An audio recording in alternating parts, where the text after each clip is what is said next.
Hey, what's up, everybody? This is Dr. Prier as we go over Chapter 14 in Careers in Teaching Physical Education, which is really better known as kinesiology. This encompasses our secondary K through 12 education as well, which is compulsory, as well as our higher educational level. So we're just going to go through a brief overview of what this particular idea of pedagogy means. As always, I skip over the chapter objectives because you can look over those on your own, and we'll just get straight into the lecture. So what the study of pedagogy or physical activity means is, this is a fancy way of saying teaching or instructional levels. So pedagogy or sport pedagogy of physical activity is essentially how we are studying and teaching and implementing knowledge to compulsory or K through 12 students, but also as we move into the collegiate sector, how those methodologies and factors change with college students because adult learning theory differs greatly from our secondary levels. So we have effective instructors, and then we have those who are not so much effective, and this is another reason why turnover rate for teaching is at 2 to 3 years, and we have such a high rate of attrition, because effectiveness in instructional methods is increasingly more difficult, especially if you are not trained in multiple teaching strategies. So it's very important that we are able to understand and be masters of the subject area and know how to convey that in order for all of our students to be successful, because people learn in different methods. Some people are auditory, some people are visual. As we're talking about pedagogy, of course, we're on a more kinesiological type of hands-on training or learning for these types of students, but there's also spatial and naturalistic learning levels as well, and if you're not well versed in all of them, you will have a difficult time in transitioning that information, or for those students to be able to do transitional learning outside of just this particular class. And of course, kinesiology is a multifaceted subject matter, so we want to have that transfer of knowledge.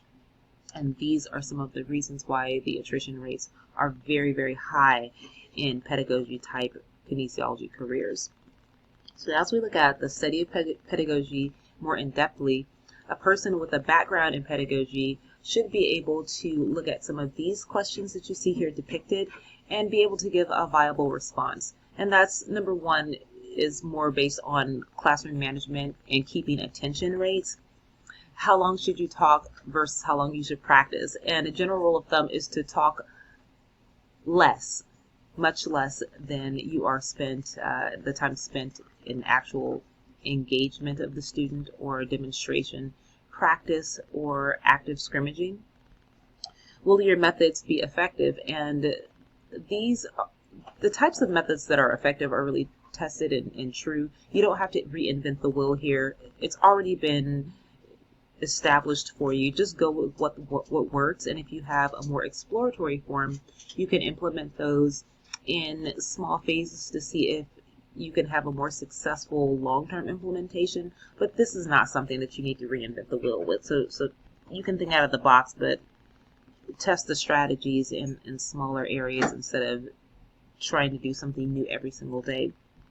And then, of course, basic aspects of motivation that are not necessarily restricted just to our type of environment. As far as careers go with pedagogy and teaching and instruction, primarily we see individuals in the K through 12 setting, whether that is private or public school. We also have some collegiate aspects as well. It's a lot more difficult to go into the collegiate sector because the learning and the compulsory education for higher ed is considerably more than it would be for someone in the K through 12 secondary educational setting. But that's generally where we see individuals who are dealing with pedagogy. On another aspect, we could see them as sports specialist training for not so much a strength and conditioning expert, but someone who is looking to involve themselves with maybe competitive play, and they're looking at best methods and practices. How can we be the most effective in the smallest amount of time? So you might also see some specialized pedagogy experts dealing with high-end athletes or individuals who have congenital mobility problems. Recreation leaders, people at your YMCAs, those are more lower level pedagogy specialists, and I use that word specialist very loosely because recreation doesn't have the same overall objectives as a pedagogy or educational environment. Recreation is more for leisure, whereas education, we expect you to take these concepts and use them outside of the learning environment for lifelong fitness and injury prevention and the reduction of chronic diseases, so on and so forth. Lastly, you may see some of these individuals at corporate fitness centers, and I think we've talked about this beforehand, where some organizations have these corporate fitness settings or gyms, and they do that because it's cheaper to keep their employees in good shape rather than keep paying you guys to be sick and then have to hire in a substitute. So you may also see some of the pedagogy experts in that setting, but primarily they're going to be in the educational sector. And then these are a couple of the remaining aspects, which I think we've covered already. So I'm just going to go ahead and skip over into exactly what this field encompasses. And long story short, you can't really teach without adequate experience. And this is one of the types of careers where you are learned by being thrown into the fire. And we also pull from experiences in any sort of movement-based activity, whether that is a performing art, such as band or dance. And yes, I know there's movement involved, and we've had many a debate about whether band or dance is as a sport, and it's not.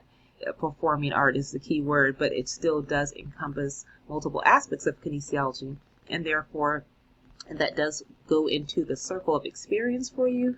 Those are aspects that you can pull into helping to make your methods and your practices and your motivation for teaching a bit more effective.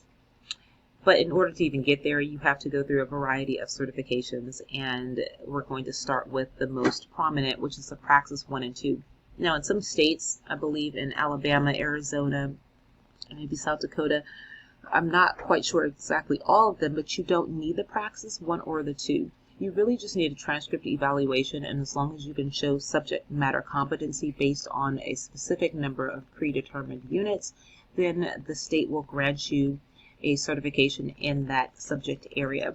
For K through 12, it's going to be a multiple subject credential, and for anything, K through 6, a multiple subject credential, and 7 through 12 grade years, it's going to be a single subject credential that specializes in one area.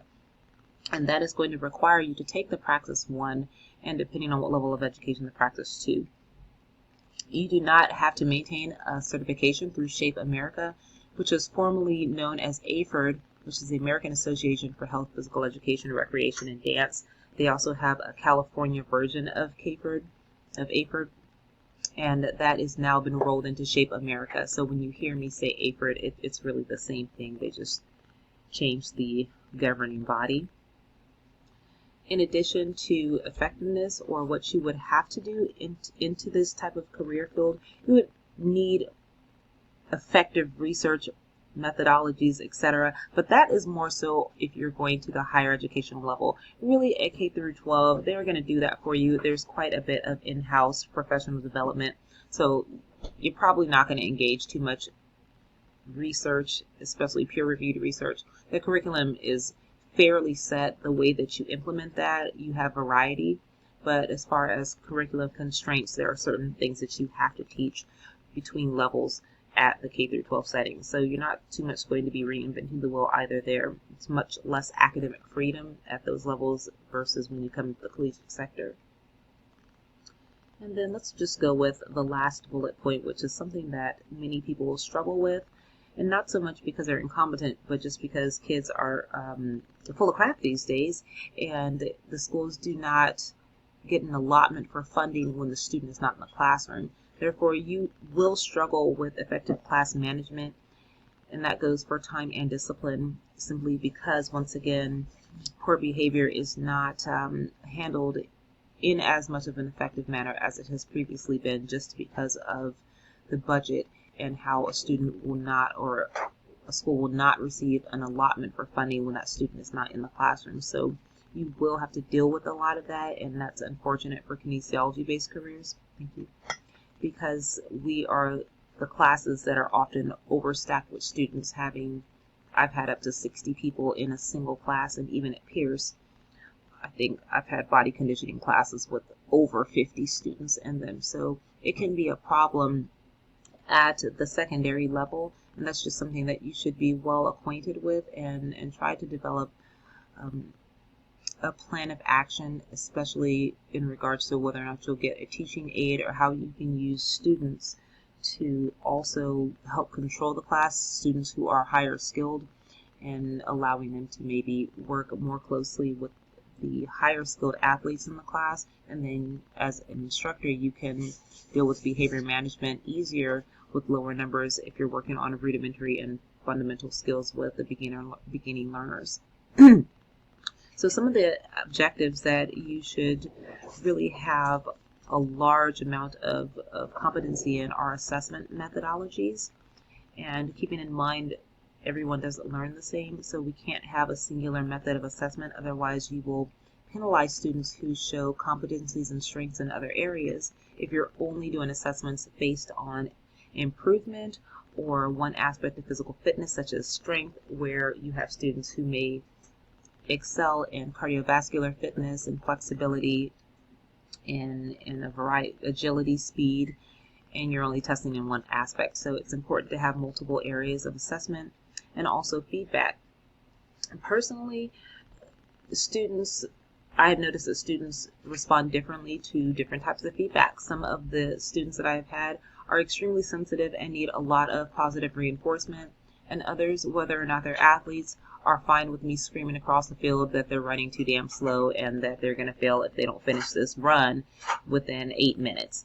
Others would break down in tears. So the feedback that you administer has to be situational, and you also have to be a people reader and have some sort of intrinsic humanistic value, impart that to other people. Otherwise, you will give them the wrong type of feedback and actually shut them down, and that's really the opposite of what we're trying to accomplish in a teaching setting. There are ways that we can do that, and that is through alternative curriculums, whether that means not being right inside the classroom, right inside of the gym, having something that is just a little bit different, maybe modifying certain activities and movements in order for students to be able to participate, because it's also not going to be uncommon for you to have special needs students or individuals who have limited mobility. I've had students who have had vision issues. It is just a part of kinesiology to have accommodations. Every semester I have someone with a special accommodation, and usually it's more than one or two. It's usually a handful of students every semester. Another one of the roles that you have to be well versed in is how to prevent conflict, prevent burnout, and prevent resilience. Now, at the collegiate level, I don't deal with any of this. You act a fool in my classroom and I'm going to kick your ass out. But in the K through 12 setting, you don't have that luxury. And so conflict management becomes a primary concern, as well as burnout, not just for you as the instructor, but also for the students, because physical fitness levels are at an all-time low, especially during a pandemic. So we have students' levels being low, but then we also have the burnout factor of the teacher, because discipline methods are not able to really be effectively instituted due to funding issues, due to the fact that you're dealing with a variety of personality types. You don't know what you're sending the students home to. They may have food or housing insecurities. They just may be bad as hell and not have any respect for authority. And that is actually a clinical, in quotes, disease. It's called oppositional defiance disorder, which is a fancy way of saying that you don't want to pay attention or do what you're told. I think it's complete BS, but it actually is a clinical determinant, and students get an IEP for it. So all of these things filter into the burnout factor for teachers and students, and it can make teaching extremely difficult. So I try to give you the good and the bad so that you are able to develop a plan of action, so that you are able to anticipate inherent risks and formulate a plan to where you won't burn out and where the students won't burn out. The vast majority of teachers that I know, including myself, don't get into the field because it's a high-paying job. They get into the field because they want to help people. But the burnout factor and the attrition rate are definitely negative factors that influence whether or not we can keep good, effective teachers in the field.